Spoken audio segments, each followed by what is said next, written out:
the inspirational captain absent, India pulled off one of the greatest of all cricketing victories. I was hoping, as the Finance Minister herself suggested, for something similar from this year's budget. The impossible odds were there.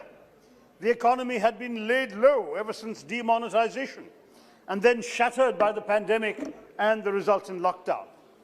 The star performers like tourism and service industries were devastated.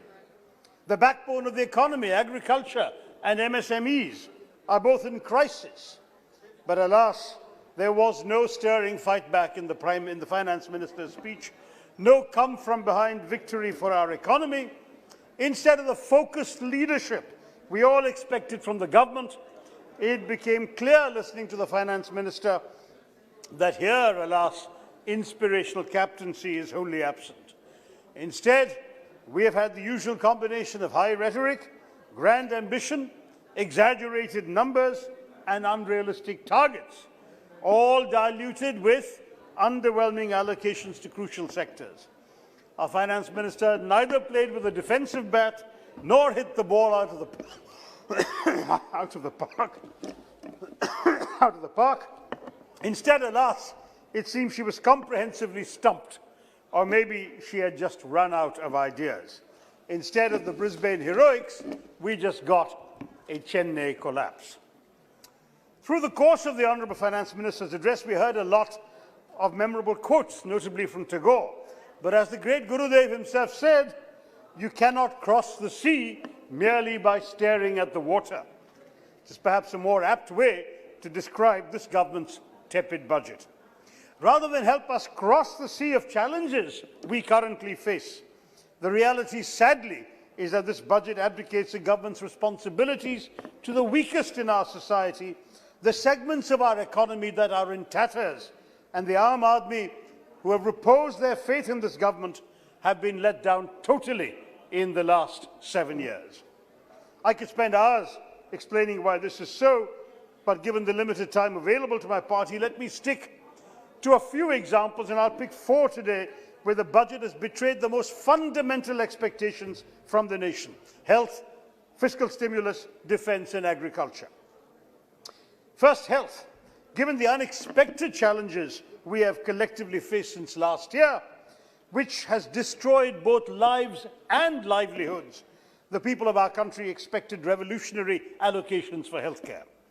While thanks to the countless sacrifices of our healthcare warriors, our frontline workers, researchers, scientists, doctors, we are now in a position where the light may finally be visible at the end of the tunnel, but the budget has delivered a blow to our hopes of expanding and developing the healthcare ecosystem of our country.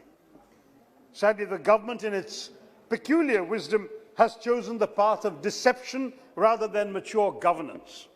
We all initially praised the Finance Minister's declaration of a 137% increase in the healthcare budget, which included big-ticket schemes like the Pradhan Mantri Atmanirbhar Swasthya Yojana, Swasthya Bharat Yojana, 64,000 crores, a total outlay of 2,23,000 crores in this budget year compared to 94,000 in the last one, a substantial increase. But when we turn to the annex, as instructed by our own Finance Minister, the deception lying in store was breathtaking. Out of these claimed allocations, 35,000 crores is just a one-time expenditure for the ongoing COVID-19 vaccination program. Another 60,000 crores actually for the Department of Drinking Water and Sanitation. So as a result of this, of the 2,23,846 crores mentioned by the Honourable Finance Minister, the actual allocation to the Department of Health and Family Welfare was only 71,269 crores, which marked not a 137% increase, but a decline of nearly 7,000 crores, or 10.84% decline when compared to the RE estimates for the same financial year. Together, not only are these paltry allocations a reversal of the government's own promise to the nation of increasing healthcare expenditure to 2.5% of our GDP by 2025, but they constitute an unconscionable betrayal of the countless sacrifices of our healthcare and frontline workers at the height of the pandemic. Second, the fiscal stimulus. Our nation suffered, as we know, serious economic hardship thanks to the stringent lockdown. We still remember the misery faced by our most economically vulnerable people. We remember the lakhs of migrant workers heart-rendingly trudging home with parched throats and calloused feet. Yet the government's response then and in this budget has shown no sensitivity to their plight. Given the flailing state of the economy and the unprecedented losses suffered by the majority of this country, we expected a budget that would offer a comprehensive fiscal stimulus to all those affected, to key industries, particularly our MSMEs, the backbone of the economy, and the informal sector. Similarly, we demanded increased government expenditure and at the same time an effort to put money in the hands of the people by boosting employment and livelihood generation. Nothing of the sort has happened. Instead of boosting funding, the government has either bizarrely slashed funds or offered deceptive programs that focus on liquidity rather than direct fiscal support. Let's face it, providing cheaper credit to businesses will be of little value unless consumption demand increases. But demand won't increase until people have money to spend. Yet no real money has been provided and no means of earning money. Funding for key schemes like Manrega, the Mahatma Gandhi National Rural Employment Guarantee Scheme, have been slashed in that scheme by 35%. The same applies to Pradhan Mantri Kaushal Vikas Yojana. Support for key sectors like the MSMEs I mentioned is largely absent. Your so-called support for MSMEs, ma'am, relies on allocations for meaningless exercises like the Guarantee Emergency Credit Line, which is only to provide collateral-free loans to MSME businesses and not direct fiscal support. The fact is that the tourism and hospitality industries have perhaps been the worst affected. They're in crisis, they're near collapse. But your budget, instead of coming to their rescue, has instead simply slashed the overall allocation of funds to this sector by 19%. In fact, if you look at the revised estimates for the year, they've slashed them by 45%. We heard the finance minister last week and the prime minister today repeatedly invoking Atmanirbhar Bharat. Well, Bharat should be Atmanirbhar, not Bharatvasis.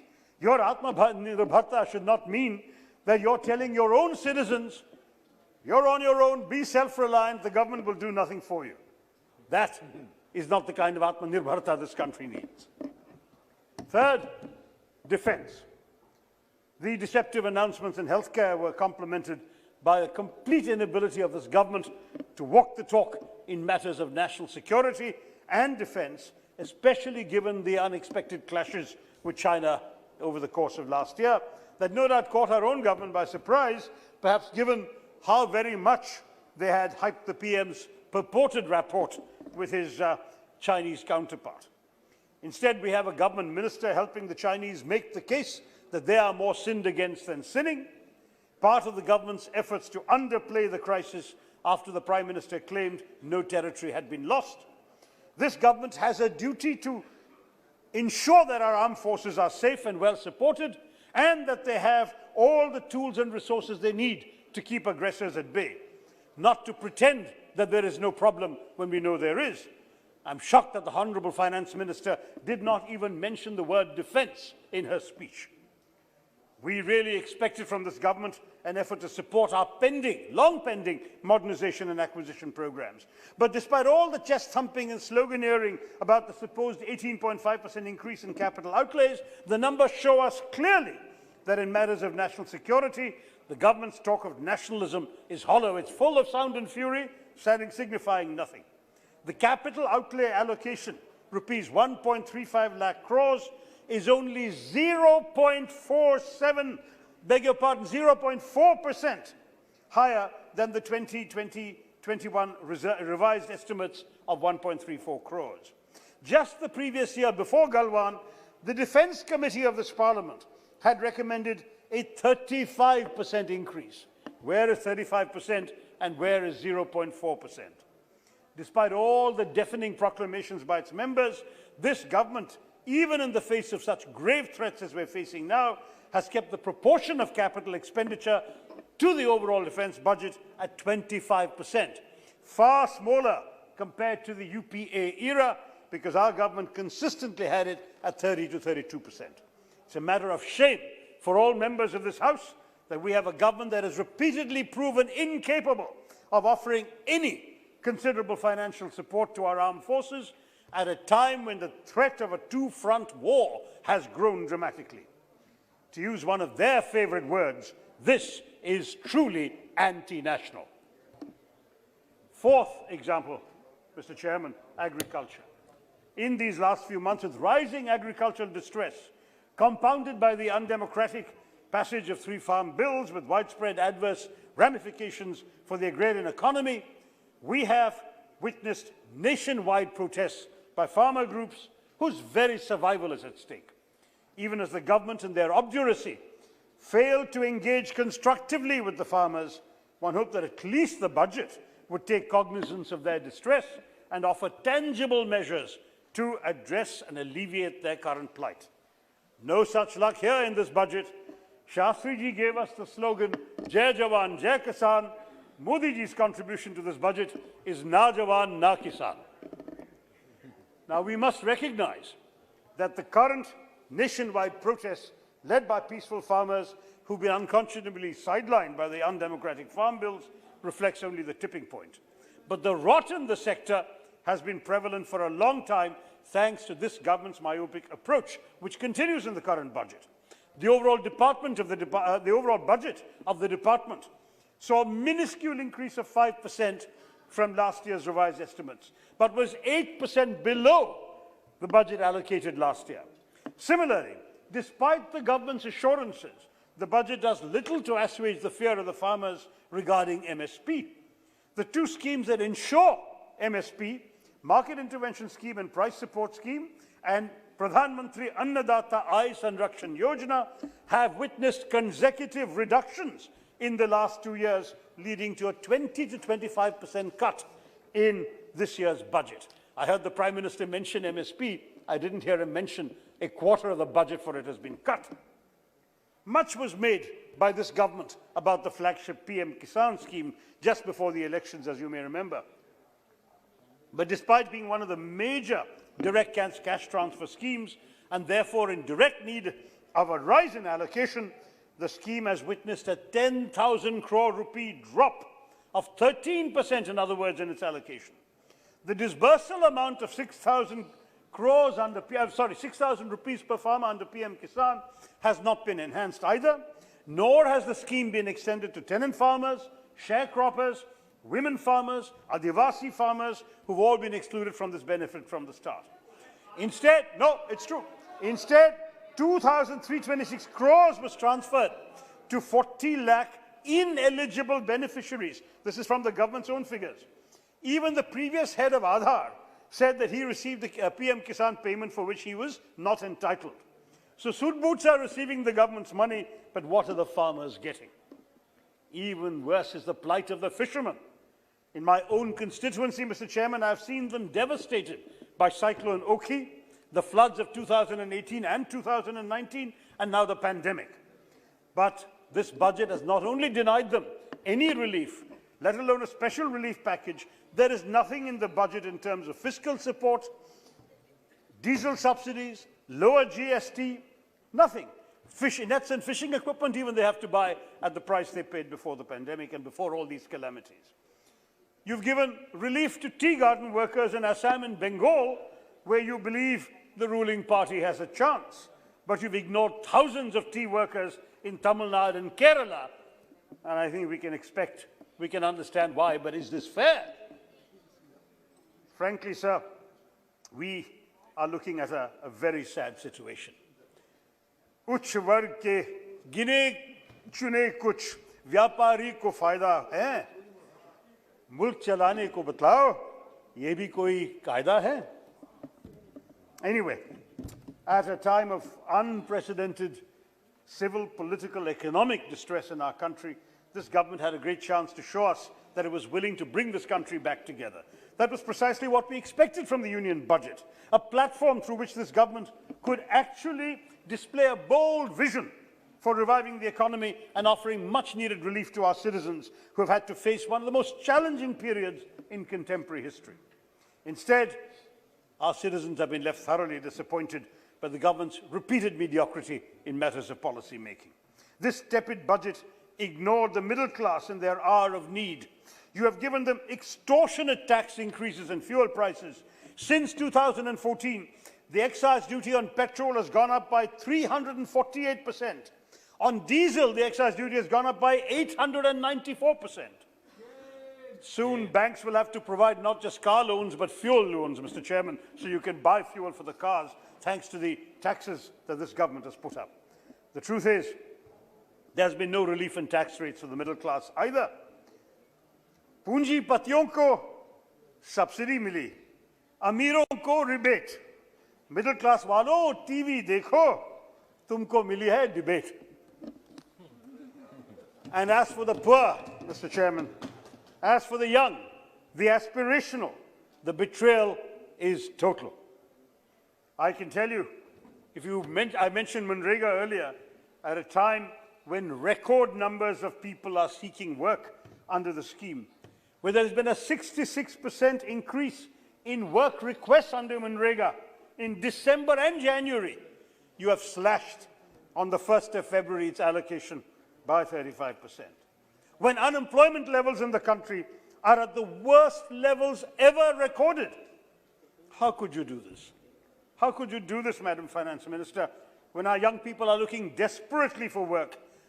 Your budget has no provisions for job creation or skilling, and you have cut education even while announcing a new education policy. I remember when your government made a lot of noise about a new education policy last year, I congratulated the education minister. I said, wonderful ideas, but are you going to get the money to implement them? How can you possibly head towards 6% of GDP as you are talking about? He said, no, I've spoken to the finance ministry. It's all been agreed in the cabinet. I'll get the money. What did he get? He's got a 6% cut in the education budget. That is the budget we have been given. And the budget talks about 100 new Sainik schools.